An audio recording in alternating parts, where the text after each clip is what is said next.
I get messages all the time about ghosts, spirits, hauntings, and other scary things like that.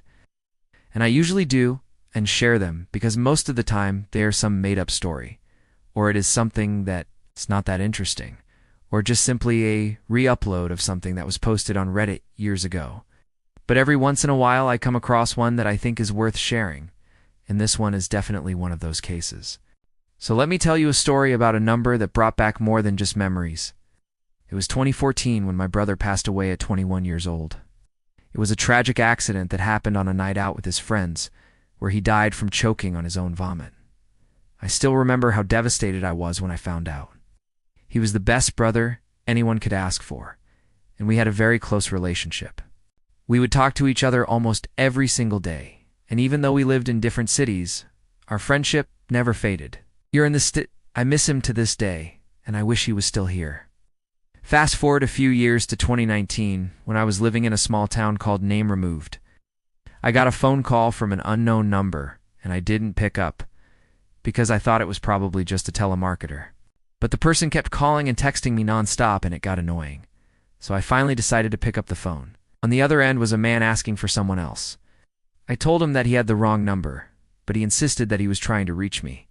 I could hear frustration in his voice as he tried to explain that this was my number. I told him that this was my number and that he must have gotten it confused with someone else's.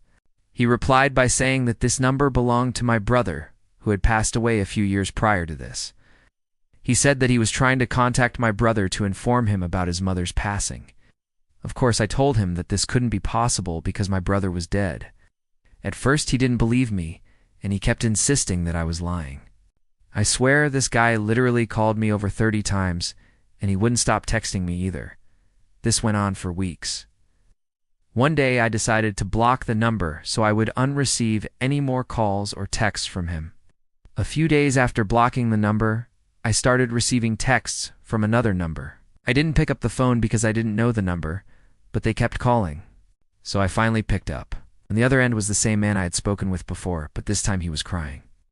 I asked him what was wrong, and he explained that he had tried to contact me from a different number because I had blocked the first one. He then explained to me that he had been trying to contact me because he needed my help to find my brother's grave so he could pay his respects and say goodbye since he had passed away.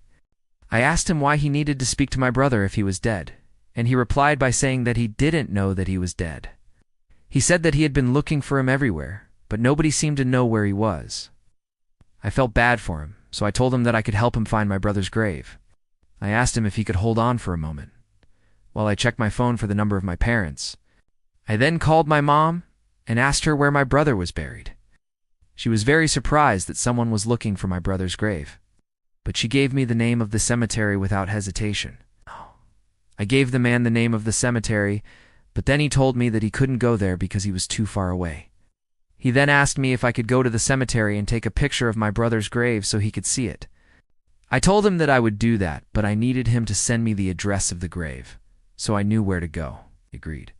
But instead of giving me the address, he sent me a picture of the grave. When I saw the picture, I was shocked. It looked exactly like the description my mom had given me. There was no way that this could be a coincidence. I knew deep down that this was my brother's grave. After seeing the picture, I told the man that I would visit the cemetery right away. But before I could leave the house, I received a text message from him. The text read, "Thank you so much. You are a true angel. May God bless you." Then he sent me another text that said, "Sorry to bother you again, but could you please take a picture of the headstone? I would really appreciate it." I was kind of creeped out at this point. But I knew that he wasn't a bad person, so I decided to do it. I got into my car and drove to the cemetery. It took me about 20 minutes to get there. When I arrived, I parked my car and started walking toward my brother's grave. As I walked, I couldn't help but feel a sense of peace. It was like my brother was guiding me to his grave. I reached out and touched the headstone. It was cold, but not cold enough to form frost. I then took a picture of the headstone and sent it to the man.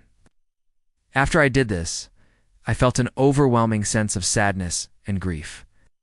I sat down on the ground next to my brother's grave and started crying. I hadn't cried this hard in years.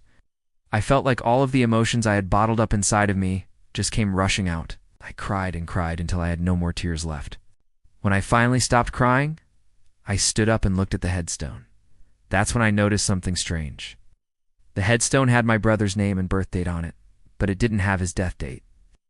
My brother's body had been found on January, but the day of his funeral was February. This was because his body had to be transported from the city where he died to the city where he was born. The funeral home made a mistake and engraved the wrong date on the headstone. I knew that this was wrong, but I never thought anything of it. I mean, it was just a mistake. But now, after everything that had happened, I realized that the date on the gravestone was actually the correct date of his death. I was shocked. I couldn't believe what I was reading. I tried to make sense of it all, but I couldn't. I was scared to go home and tell my parents what I had found out. I didn't want to upset them, but I knew that they deserved to know the truth. When I finally went home and told my parents what I had discovered, they were shocked.